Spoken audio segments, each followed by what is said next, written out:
जयपुर से बड़ी खबर है। एसआई भर्ती परीक्षा 2021 पेपर लीक से जुड़ा ये पूरा प्रकरण है। कोर्ट ने तीनों आरोपियों को 7 जुलाई तक रिमांड पर भेजा है। मामले में एसओजी ने 3 मार्च को दर्ज की थी एफआईआर।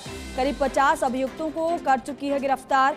जयपुर और बीकानेर में स्कूलों में अभियुक्तों ने लगाई थी सेंध। आरपीए और किशनगढ़ स्कूल में प्रशिक्षण ले रहे एसआई समेत अनेक आ चुके हैं शिकंजे में। ये बड़ी खबर आपको दे रहे हैं क्योंकि कोर्ट की तरफ से रिमांड पर भेजा गया है आरोपियों को 7 जुलाई तक रिमांड पर कोर्ट ने भेजा है। 3 आरोपी हैं। एसआई भर्ती परीक्षा 2021 पेपर लीक से जुड़ा ये पूरा मामला है। मामले में एसओजी ने 3 मार्च को एफआईआर दर्ज की थी। 3 आरोपी कोर्ट में पेश किए गए और उनको 7 जुलाई तक रिमांड पर सौंप दिया। करीब 50 अभियुक्तों को गिरफ्तार अभी तक किया जा चुका है एसओजी की तरफ से। जयपुर और बीकानेर में स्कूलों में अभियुक्तों ने सेंध लगाई थी।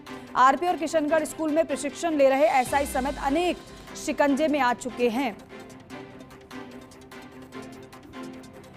और देखिए, अभी तक करीब 50 आरोपियों को गिरफ्तार इस पूरे मामले में किया जा चुका है। जयपुर बीकानेर में स्कूलों में आरोपियों ने सेंध लगाई थी। पेपर लीक हुआ था और पेपर लीक में जो शामिल थे उनकी तो गिरफ्तारियां हो ही रही है, लेकिन साथ ही साथ जिनको पेपर उपलब्ध कराया गया था और जो नौकरी पा लिए थे उन पर भी कार्रवाई की जा रही है, क्योंकि सिलेक्शन होने के बाद जो ट्रेनिंग ले रहे थे उनको भी गिरफ्तार किया जा रहा है। आरपी और किशनगढ़ स्कूल में प्रशिक्षण ले रहे एसआई समेत अनेक शिकंजे में एसओजी के आ चुके हैं। गिरफ्तार वो कर चुकी है और आगे भी इसी तरीके से मामले में कार्रवाई जारी है।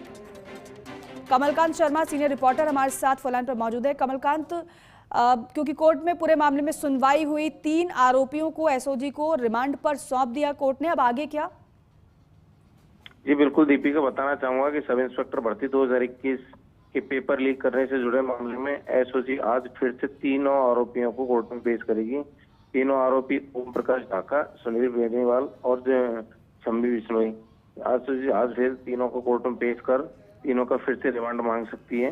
3 आरोपियों की रिमांड की अवधि आज पूरी हो गई थी, क्योंकि एसओजी ने बुधवार को 3 आरोपियों को पेश कर 10 दिन का रिमांड मांगा था, लेकिन उसमें 7 जुलाई तक का रिमांड दिया था। तो आज फिर से इन 3 आरोपियों को एसओजी पेश करेगी। इस मामले में जो जांच अधिकारी हैं एडिशनल एसपी महावीर सिंह मीणा, उन्होंने 3 इनामी आरोपियों को 10 दिन का रिमांड मांगा था। इसलिए मांगा था कि इस केस में इन 3 जो आरोपी हैं इनकी बहुत महत्वपूर्ण भूमिका है और काफी कुछ तथ्य सामने आएंगे। लेकिन सीएमएम कोर्ट में जज मांडवी राजवी ने 7 जुलाई तक इनको भेजा था। आज वापस इनको एसओजी पेश करेगी और फिर से 7 से 10 दिन तक का इनका रिमांड मांगने की संभावना है कि फिर से इनका रिमांड मांगा जा सकता है। बिल्कुल ठीक है कमलकांत, शुक्रिया जानकारी के लिए। तो देखिए, 50 आरोपियों को गिरफ्तार किया जा चुका है और जो 3 आरोपी हाल ही में पकड़ में आए थे, हैदराबाद से 2 को गिरफ्तार किया गया था और 1 को यूपी के मथुरा से गिरफ्तार किया गया था, पकड़ा गया था। और फिल्मी स्टाइल में एक तरीके से कह सकते हैं इन आरोपियों तक एसओजी की टीम पहुंची थी। कोई हॉकर बना तो कोई अलग ही अंदाज में इन तक पहुंचा, क्योंकि पूरी प्लानिंग की गई थी और काफी समय से एसओजी इन्हें तलाश रही थी। अलग अलग तरीके से अलग अलग वेश धारण कर इन तक पहुंचा गया, क्योंकि इतना आसान नहीं था इन्हें पकड़ना। इन पर इनाम भी घोषित किया हुआ था, वो इसलिए क्योंकि ये पकड़ में नहीं आ रहे थे। आप सोचिए कि इनाम घोषित करने की नौबत आ गई थी, क्योंकि कुछ इनके बारे में पता नहीं चल पा रहा था। लेकिन बड़ी कामयाबी एसओजी के हाथ लगी थी और देर रात 2 आरोपियों को हैदराबाद से लाया गया था, तो वहीं तीसरे को मथुरा से लाया जा रहा था। अब इस पूरे मामले में एक बार फिर से कोर्ट में पेश किए जाएंगे ये आरोपी और उसके बाद एसओजी की तरफ से एक बार फिर से रिमांड की डिमांड की जाएगी, क्योंकि इससे पहले 10 दिन की रिमांड मांगी गई थी, लेकिन 7 जुलाई तक ही रिमांड मिल पाई थी एसओजी को।